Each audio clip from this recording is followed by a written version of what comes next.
It is indeed scary to go to a hospital or clinic here in Japan as an expat, mainly because of the language barrier. But luckily, there are some doctors who are able to speak English. Yahoo! Welcome or welcome back if you're new here. Hi, my name is Pat, the ugly expat in Japan. And it's still April this year, but I've already gone to 4 healthcare facilities, mainly because they had to check something that they saw during our company's annual health check. And yeah, I'm collecting stones here in Japan, precious gemstones. Anyways, today I had to go to a clinic, the usual one that I always go to when I have health problems, to get my blood work, an ultrasound, and supposedly an ECG. But due to a miscommunication of some sorts, the ECG will have to be scheduled on a different time by the time I pick up the results. And I just hope that they don't find anything serious in all the tests that I had gone through today. Also, today is a big day for another reason. I've been on a 2-week caffeine detox, and it ends today. So, after all the lab tests that I had, I immediately went to the nearby Starbucks to get my much needed dose of caffeine. Going back, I already had my gallbladder removed here in Japan, which was basically covered by insurance. Grateful? Yes, I feel grateful for that, but I don't want a sequel.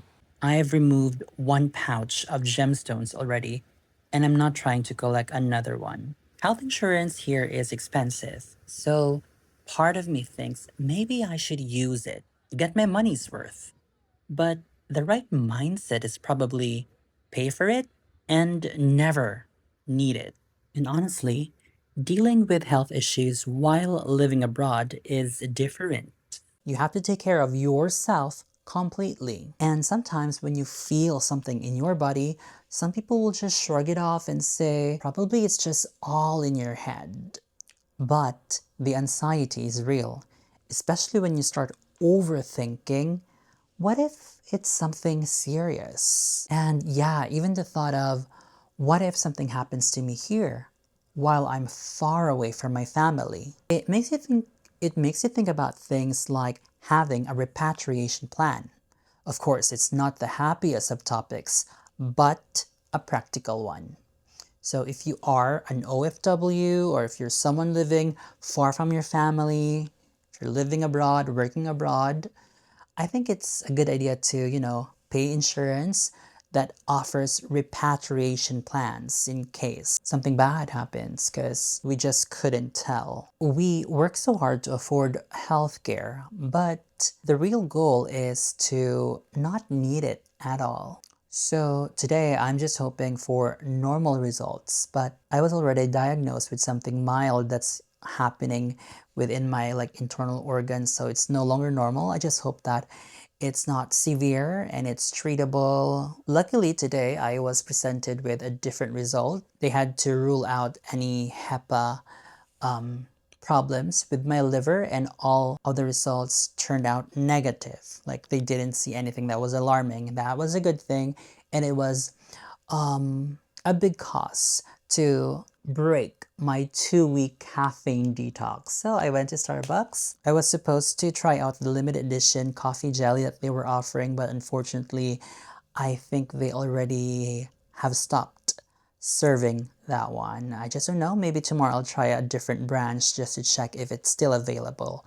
But what about in your case? Whenever you want to celebrate something that's considered just a small achievement or something that just calls for a small celebration, what do you usually do? Do you go to a coffee shop? Do you go to a fancy restaurant? Do you buy something for yourself? Yeah, how do you unwind when you have the chance to?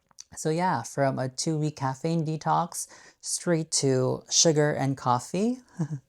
It's not probably the healthiest thing to do right now, but emotionally, I think it was necessary reasons.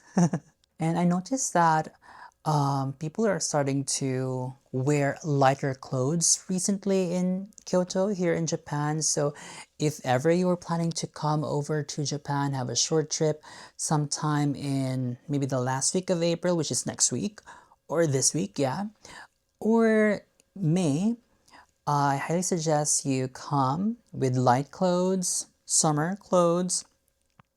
Although it's really funny because even if it's starting to get hot and humid here in Japan, a lot of local Japanese people tend to still wear hoodies, sweatshirts, baggy things that are maybe suitable for cooler weather, but I don't know, they just still look fashionable and they don't even sweat and their faces don't tend to become oily, unlike mine. So that also reminds me to already change the sunscreen lotion that I've been using because my skin tends to change as well with the changing seasons.